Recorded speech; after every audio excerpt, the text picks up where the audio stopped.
There are so many good reasons to use trekking poles. A lot of people have a love-hate relationship with trekking poles. However, I find that I lean more on the love side than on the hate side, and here's why.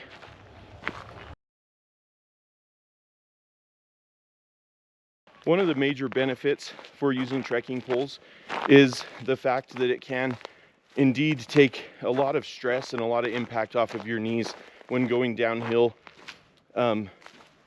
There are a lot of studies out there that say, the majority of them say about 25% less impact and less stress, which I think is a pretty significant amount.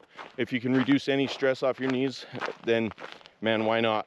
Trekking poles can also help reduce swelling in your hands.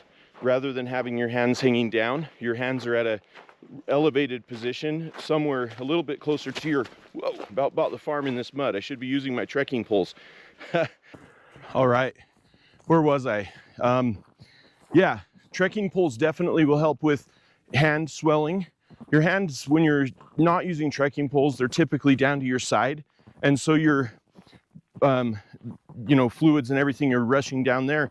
However, when you're using trekking poles, your hands are usually around you, more elevated or more level with your heart, and that helps keep things flowing better and reduces that swelling in your hands. So that's definitely something that is a pro for using trekking poles.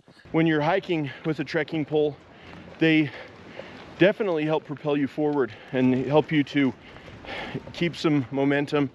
You're using your arms a lot with trekking poles, which some people say burns energy. However, I find that I am faster, I'm able to go up hills faster, and have an overall better hike. Trekking poles can also help you keep a steady rhythm. Maybe that contributes to being able to go up hills better and being able to go faster while hiking. But maybe it's just that rhythm and that steady pace that you have with using trekking poles. Trekking poles are also very versatile. Not only are they great for helping with climbing, with hiking, with descending, but they are also very useful for if you have a trekking pole tent. You don't have to, and you're carrying these, you can just use these for your poles. If you are walking along and you have a section in the trail that's maybe covered with some weeds or sticks or whatever, then just use your trekking pole to move them out of the way. Trekking poles can also help with balance. If you're crossing a stream, if you're in a snowy section, a muddy section. I've had many times where I've slipped and would have potentially fallen had I not had trekking poles with me. I just created a peace sign, just stepped right there and it cracked. Just like a peace sign.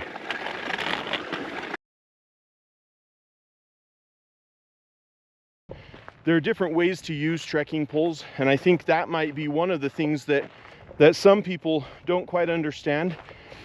First of all, the way that you insert your hand into the straps on the trekking poles is very key. If you aren't inserting your hands the correct way, you're not going to be able to get the full benefit of using a trekking pole.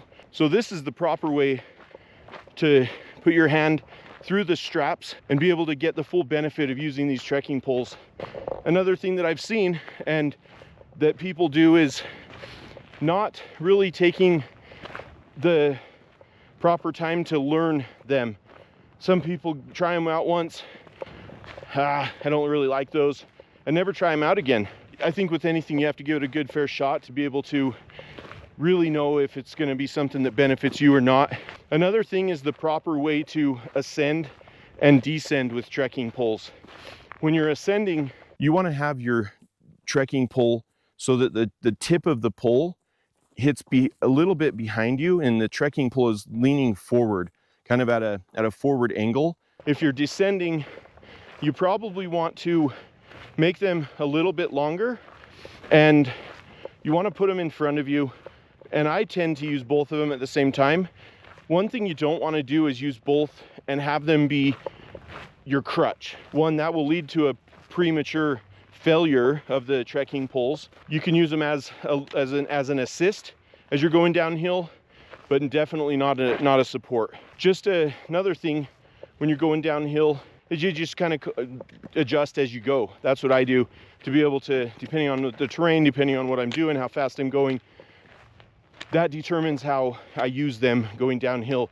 Another thing, setting them up, you want to make sure that they hit the ground, your arm is about 90 degrees. Of course, that's kind of a soft rule of thumb, I'll say, just because I adjust them depending on what I'm doing. If it's really a long section of down, I'll adjust them. But a lot of times I keep them the same throughout the whole hike and manage. And so, but I've used them a lot, and I've learned to, you know, where to adjust, where I need to adjust, where I don't need to adjust, to be able to get the most benefit out of them. Now, there are some do nots with trekking poles. One thing that I would suggest and highly recommend that you don't do is use a trekking pole for your full body support.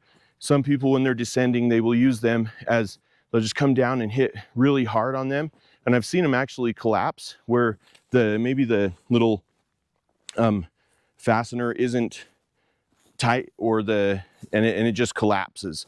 And then they end up falling forward and getting injured. And so that's definitely not something you're supposed to do with using trekking poles. Also, when you're moving along and you're in maybe a rocky section or a section with holes, if you feel your trekking pole get stuck, don't force it out of that. Just stop and try to lift it out in the direction that it went in. Otherwise, you'll end up snapping your trekking pole, and then they're worthless, and you're just carrying a piece of gear that's not going to really do anything for you. So, what are the reasons people don't like trekking poles? Well, I would say the weight, for one. I mean, they're not heavy, but a pound is a pound, and each one, these ones here weigh a pound, the whole set. They're carbon fiber, and but still, it's about a pound for this set. And so there are other ones out there that you can get that are carbon fiber that might be more lightweight, or maybe aluminum, a lightweight aluminum. But so that's definitely a reason, because if you get sick of using them and you stick them on your pack or in your pack, then you're needing to carry those. So as another pound of weight, or however much in your pack or whatever. I would say another con with using trekking poles would be the fact that your hands aren't free. If you ever want to film like I'm doing right now, I've got 2 trekking poles in one hand and I'm using them as I go. If I'm filming, yeah, I'm down to 1 trekking pole, and that's great, using 1. But if you use 2 and that's your preference, that can be a con. I would say another con with trekking poles is they're pretty expensive, or they can be. These aren't. These were like $35 from Costco, and I've been using these for years. I haven't had any issues with them. They've been pretty rad. So yeah, I've been satisfied, but they can get pretty expensive. And then I think maybe one of the biggest things is the fact that, you know, some people might just say, why are you using trekking poles? Are you old? Are you out of shape?